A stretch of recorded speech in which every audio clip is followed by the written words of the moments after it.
2023-এর অক্টোবর-নভেম্বরে অনুষ্ঠিত ওয়ানডে বিশ্বকাপে প্রত্যাশা অনুযায়ী খেলতে পারেনি বাংলাদেশ ক্রিকেট দল। নেদারল্যান্ডসের মতো আইসিসির সহযোগী সদস্যের কাছেও হেরেছে টাইগাররা। বিশ্বকাপে ভরাডুবির কারণ অনুসন্ধান করতে পারফরমেন্স মূল্যায়ন কমিটি গঠন করেছিল বিসিবি। সেই সময়ই তৎকালীন কোচ চন্ডিকা হাথুরুসিংহর বিরুদ্ধে মারাত্মক অভিযোগ উঠে। চেন্নাইয়ে নিউজিল্যান্ডের বিপক্ষে ম্যাচের আগে স্পিনার নাসুম আহমদকে নাকি শারীরিকভাবে আঘাত করেছিলেন এই লঙ্কান কোচ। সে সময় চাকরি না হারালেও 5 আগস্টের রাজনৈতিক পট পরিবর্তনের পর বিসিবিতেও পরিবর্তনের ছোঁয়া লাগে।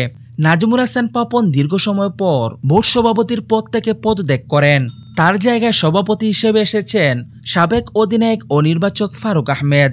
আর ফারুক আহমেদের নেতৃত্বাধীন কমিটি প্রথম সুযোগেই টাইগারদের প্রধান কোচের পদ থেকে সরিয়ে দেন হাথুরুসিংহকে। বোর্ডের দাবি, মূল্যায়ন কমিটির প্রতিবেদন বিশ্লেষণ করে তাদের মনে হয়েছে বিশ্বকাপের সময় এই লঙ্কান কোচ নাসুমকে চড় মেরেছিলেন।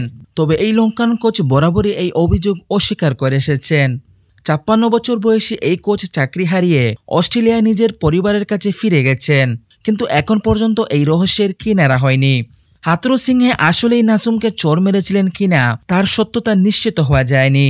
তবে চাকরি হারানোর 5 মাস পর সাবেক 2 সহকর্মীকে পাশে পাচ্ছেন হাথুরুসিংহে।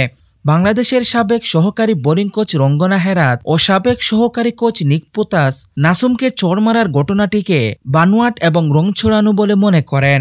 অস্ট্রেলিয়ার ক্রীড়া সংবাদ মাধ্যম কোড স্পোর্টসকে দক্ষিণ আফ্রিকার সাবেক ক্রিকেটার ও বাংলাদেশের এক সময়ের সহকারী কোচ পোতাস বলেন, আমি হাথুরুসিংহকে খুব ভালোভাবেই জানি। সে একজন খুবই আন্তর্জাতিক মানের এবং পেশাদার কোচ। সে নাসুমের সঙ্গে এমন কিছু করলে এতটা উচ্চ পর্যায়ে এতদিন টিকতে পারতেন না। আমি মনে করি যিনি এই অভিযোগ করেছিলেন তার মনে সম্ভবত কোনো ক্ষোভ ছিল, আর যিনি অভিযোগটি করেছিলেন তিনি সম্ভবত ভাবেননি এই বিষয়টা এভাবে বিস্ফোরণ ঘটাবে।